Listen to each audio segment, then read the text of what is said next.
Dalam jarak 1000 kaki, hanya ada beberapa dewa nyata yang dibagikan berkeping-keping. Dewa-dewa superior ini, seperti Luo Zeng, juga dikelilingi oleh ular guntur. Dewa-dewa superior ini cukup canggih dalam memahami Xuanlei Shinto. Mereka tercerahkan di sini. Tujuannya adalah untuk memahami kekuatan magis skala penuh di jalan sakral yang sakral. Namun, dewa yang tak terhitung jumlahnya telah datang, dan jumlah dewa yang benar telah banyak, tetapi keberhasilan Allah yang benar dan agung itu langka dan menyedihkan. Ketika Luo Zeng berada 300 kaki jauhnya dari Monumen Tao, lelaki tua yang duduk di tanah tidak jauh dari samping bergumam, anak muda, meskipun kamu dilahirkan dengan perasaan tidak kompeten, jangan takut dengan kekuatan jalan, kamu bisa mengerti. Shinto memperhatikan kemajuan bertahap, Anda hanya Tuhan sejati berikutnya, tidak begitu dekat. Orang tua itu dengan baik hati dinasihati. Luo Zeng tersenyum sedikit, dan mengulurkan tangannya kepada orang tua itu. Terima kasih telah mengingatkan saya, tetapi saya dekat dengan monumen, dan dengan cara lain. Mata pria tua itu menunjukkan sedikit keraguan, dan dia berhenti berbicara. Ketika Luo Zeng hanya 10 kaki jauhnya dari Monumen Tao, ia akhirnya diam. Saat ini, seluruh monumen itu mengaum. Sebuah petir besar, di sekitar Luo Zeng gila melayang, meraung, perlu untuk menghancurkan Luo Zeng. Luo Zeng masih stabil dan sombong, berdiri di tempat, tanpa sedikit pun goyangan. Jarak ini mungkin cukup. Menghadapi monumen Taois Xuanlei Shendao, Luo Zeng menyulut ketidakpedulian dalam benaknya. Hei! Akhir dari skala tanpa aturan memancarkan cahaya yang menyilaukan dalam pikiran Luo Zeng. Pada saat yang sama, dua tepi murid Luo Zeng muncul dengan dua lubang emas. Terima guntur misterius lagi. Hei! Skala ini terus-menerus bergetar, dan pada skala yang mengakomodasi Xuanlei Shinto, tanda petir menjadi lebih bulat dan penuh. Cara suci yang diserap Luo Zeng dari kesempurnaan hebat sudah lengkap. Pada awal retribusi monumen keramat ungu-ungu terserap di kuil. Ketika itu dimasukkan dalam pembuatan monumen, itu tidak dapat memahami kekuatan magis skala penuh dalam gas ungu suci, Zitian jadi, sehingga gas ungu Luo Zeng juga lumpuh. Jika itu adalah Shinto yang diserap dari Tuhan sejati yang lebih rendah, maka hanya dua tingkat pertama kekuatan gaib.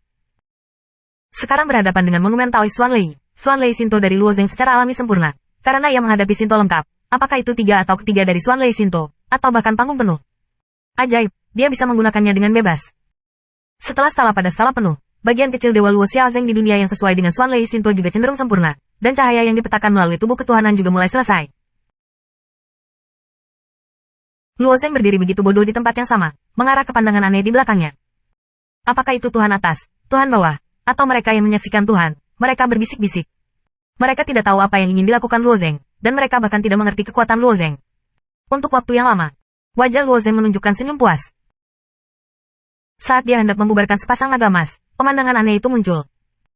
Dari tengah monumen, pola segitiga yang unik muncul, dan mata kecil muncul di tengah segitiga. Tiba-tiba, sebuah busur cahaya dikeluarkan dari mata. Sinar cahaya ini memasuki pikiran Luo Zeng dan melewati jiwa Luo Zeng, dan terhubung dengan penguasa. Ketika cahaya ini menembus jiwa Luo Zeng merasa bahwa jiwanya menderita penusukan jarum. Pada saat yang sama sedikit sakit, adegan ajaib tiba-tiba muncul di benaknya. Apa ini? Wajah Luo Zeng luar biasa. Dalam benaknya, sebuah monumen jalan hitam dan hitam muncul. Orientasi 3000 monumen. 3000 monumen jalan didistribusikan di para dewa menurut jarak tertentu. Puncak monumen ini dihubungkan oleh busur. Tapi sekarang 2999 monumen jalan dalam keadaan hitam dan hitam. Hanya monumen Tao di depan Luo Zeng yang menyala. Ini adalah pemandu. Mata Luo Zeng berbinar. Apakah ada penguasa untuk membimbing saya dan menerangi semua monumen? Posisi sebagian besar monumen dalam dewa dicatat, dan tidak terlalu sulit untuk menemukannya. Tetapi masih ada beberapa tempat untuk monumen, yang sangat rahasia. Monumen suci tanah tebal ini sebenarnya terletak di bangunan kayu, di mana desas-desus telah berubah menjadi ladang mati. Orang-orang biasa tidak bisa mendekat. Ini adalah monumen Taois Dayan, dan ayahnya adalah orang pertama yang sepenuhnya memahaminya dan mempertahankan namanya. Di mana monumen sakral? Bagaimana itu bisa tetap di lautan waktu? Apakah seseorang memindahkannya ke lautan waktu, atau di bawah pengamatan Luo Zeng, ada minat yang kuat? Meskipun dia sudah lama berencana untuk menyerap 3000 Shinto yang lengkap, dia belum pernah memiliki kesempatan ini sebelumnya. Sekarang tidak ada skala di bawah bimbingan seperti itu, telah memperkuat tekad Luo Zeng. Dia ingin tahu apa yang terjadi ketika 3000 dewa diserap. Pada saat ini, Luo Zeng diam-diam melihat ke belakang dan memandang dewa-dewa sejati di belakangnya.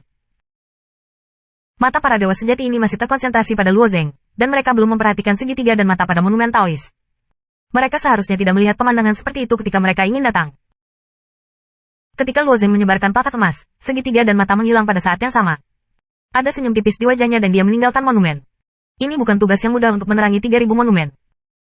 Jika Anda ingin kembali ke kerajaan, ia masih harus kembali ke Xianfu dan berkata.